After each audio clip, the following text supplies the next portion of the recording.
A indústria brasileira vive um momento de transformação acelerada, em que inovar deixou de ser diferencial para se tornar estratégia. Nesse cenário, o FIENG Anjos, juntamente com o FIENG Lab, em parceria com a Deloitte, realizou um mapeamento do mercado de Inditex na indústria brasileira. Uma pesquisa que busca entender como as corporações estão se conectando às startups de tecnologia industrial, quais desafios ainda existem e onde estão as principais oportunidades. O estudo traz uma visão estratégica para impulsionar a inovação, fortalecer parcerias e preparar a indústria para o futuro. Meu nome é Júnia Cerceau, eu faço parte do time do FIENG Anjos e hoje nós estamos aqui no Imersão Indústria e vamos contar um pouco mais sobre essa pesquisa. Para isso a gente convidou a Laura Salgado, que é a gerente de estratégia e inovação da Deloitte, empresa parceira do IEL e da FIENG neste estudo. Bem-vinda, Laura. Tudo bem? Muito obrigada, Júnia. Prazer poder estar aqui para a gente poder falar mais sobre o ecossistema de inovação, as dinâmicas que a gente está vendo, para poder acelerar a transformação da indústria através da inovação. Perfeito, Laura. E buscando, então, desde o início da pesquisa e de todo esse ambiente, esse ecossistema de tecnologias que a gente tem hoje, conceitua para a gente o que é uma Inditex? Bom, no ecossistema de inovação a gente tem diversos tipos de startups, que vão atender a diferentes dores, a depender do nicho ali da indústria que elas estão atuando, E as Inditex, elas vêm justamente para poder atuar ali naquelas dores reais que a indústria está perpassando, então trazendo, desde a digitalização, a automação, tecnologias que vão trazer uma inovação de dados, através da inteligência artificial, da inteligência das coisas, da robótica, para que a gente possa ter essa alavancagem da operação para se tornar uma operação mais inteligente, Então, trazendo ali uma inteligência maior para dentro das operações. Destaca para a gente alguns grandes números aí que você conseguiu identificar através da pesquisa. A gente fez um panorama bem aberto, para a gente poder entender, quem são essas startups, onde elas estão, quem elas atendem, quais são os tipos de tecnologias que elas ofertam, quais são as principais dores dessa indústria que elas atendem e quais foram esses principais números que a gente identificou.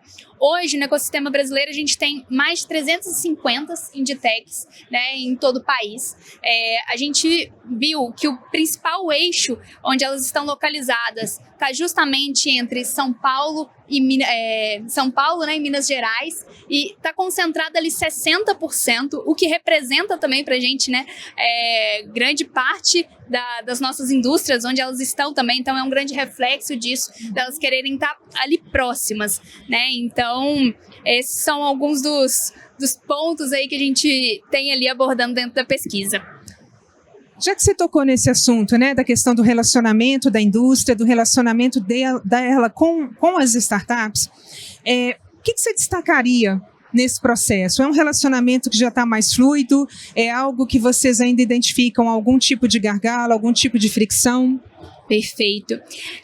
Esse foi um setor, a gente viu que a partir de 2020, com o avanço ali da indústria 4.0, teve um aumento da demanda muito grande, Então, só em 2020 a gente viu um crescimento de 427%, no número ali da alavancagem dessas startups, o que representa essa demanda da indústria, Então, hoje a gente vê que já existe de fato, que existem muitas dores, que as startups possuem tecnologias e um modelo de negócio que atende. Então, a gente vê um grande número de pilotos acontecendo, ou seja, elas já estão em relacionamento, POCs estão sendo feitas, pilotos estão sendo testados, mas o grande eixo da nossa pesquisa foi justamente entender a trava que acontece ali, porque a partir do momento que elas fazem um piloto, elas até conseguem testar ali a prova de valor daquilo, o retorno disso, certo. Mas tem um desafio muito grande em conseguir escalar essas soluções.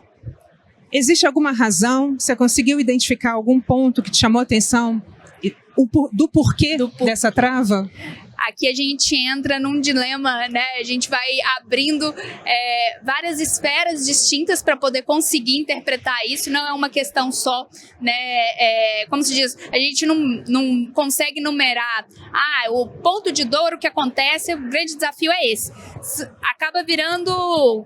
Seria tipo um conjunto de fatores, um conjunto de fatores que Uhum. envolve todos os atores que estão envolvidos. Então, assim, quando essas startups, né, elas fazem ali um piloto, né, e conseguem atestar a prova de valor, qual que é o próximo passo disso? Então, a gente vê que são muitas barreiras administrativas e burocráticas mesmo que acabam acontecendo dentro do contexto, né, da empresa mesmo, da indústria, mas, ao mesmo tempo, isso recai sobre a startup porque ela não tem, é o que a gente fala, né? O modelo deles de atendimento é enterprise, né? Então, tem todo um tempo ali para que essa empresa ela possa rodar esse processo e a startup não tem esse tempo. Então, precisa de um investimento que vai sustentar com que ela consiga ofertar essa solução, mas e o investidor, né? Se não tem também uma segurança de que já tem esse contrato assinado para poder fazer um investimento maior. Então, aí a gente acaba, né, pegando essa complexidade dos desafios, né, para os diferentes atores envolvidos, que acaba que um vai puxando o outro, mas a gente trava né, não conseguindo avançar. É muito interessante isso que você trouxe, porque era exatamente o ponto que eu queria abordar com você. Você citou aí a questão de investidores, né? Na pesquisa, a gente traz um pouco da visão das Indtechs, da indústria e dos investidores também. Eu queria que você falasse um pouco do ponto de vista do investidor, que insights foram trazidos, o que você destacaria ali como um ponto relevante, algo que saltou aos olhos ali de vocês do ponto de vista do investidor? Bom, em relação, né, aos investidores, tem algumas questões bem interessantes que a gente pode perceber, né? Então, a primeira delas é que o tipo de investimento, né, que é concentrado, o tipo de investimento principalmente mais realizado por elas é o bootstrap, né, que é quando a empresa é financiada ali com os recursos próprios, né? Então, a gente vê que a maior porcentagem disso, 45%, né, das Indtechs, ela tem um volume muito maior de investimento bootstrap. Além disso, a gente também tem muitos investidores anjos, então trabalhando ali, né, nos aportes juntos com essas startups. E além disso, a gente vê também uma concentração dos aportes de investimento no estágio de maturidade seed, né? Então, que é logo ali no começo, onde ela ainda está aprovando, né? Validando o seu produto. A proposta de valor, validando o produto.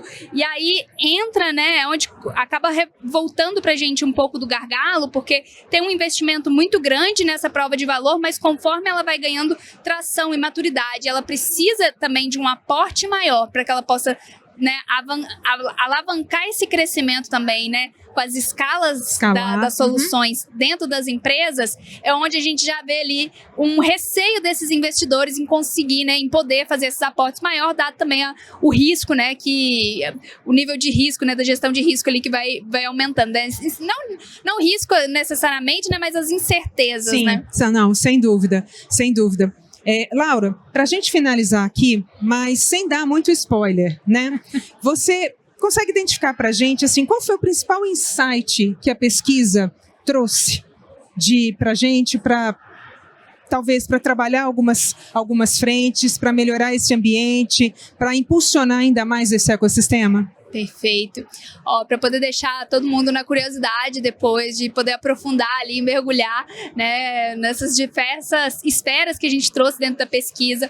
Mas eu acho que a principal indagação é que a gente consegue perceber que a gente tem uma base, né, tecnológica muito forte. Essas startups, ela vem com potencial muito grande. A gente tem realmente essas tecnologias sendo disponibilizadas, né, sendo direcionadas para as dores reais, né, que a indústria está enfrentando. Então, já tem esse fit ali, né, entre a proposta de valor e as dores, o que é extremamente importante, mas o que a gente vai refletindo ali para poder entender justamente como esse ecossistema pode se preparar e nas condições, né, necessárias para que a gente consiga alavancar, né, com que esses pilotos eles possam ir até a escala e de fato perpetuar esse valor para dentro da indústria. Se tornarem contratos de fato, né, Laura? Se tornarem contratos de fato, né, e multiplicar também, né, todo o valor, todo o potencial que tem por trás, né, dos investimentos ali, né, que toda a inovação envolvida, né, nesse modelo ali das Inditex, né, pode proporcionar para o crescimento da indústria. Trazendo ali de fato algo de valor, né, que vai impulsionar, que vai melhorar a competitividade, que vai de fato resolver um problema urgente, um problema ali relevante que a indústria tenha. A inovação já está em curso. E entender esse movimento é essencial para quem quer liderar a transformação da indústria. Acesse a pesquisa completa e faça parte desse futuro. Laura, eu agradeço muito a sua presença, muito obrigada. Faço o convite a todos, então, que leiam a pesquisa, que acessem a pesquisa. Ela está muito interessante, trouxe informações muito relevantes aqui para a gente e agradeço a todos aqui por estarem nos assistindo. Obrigada, até a próxima.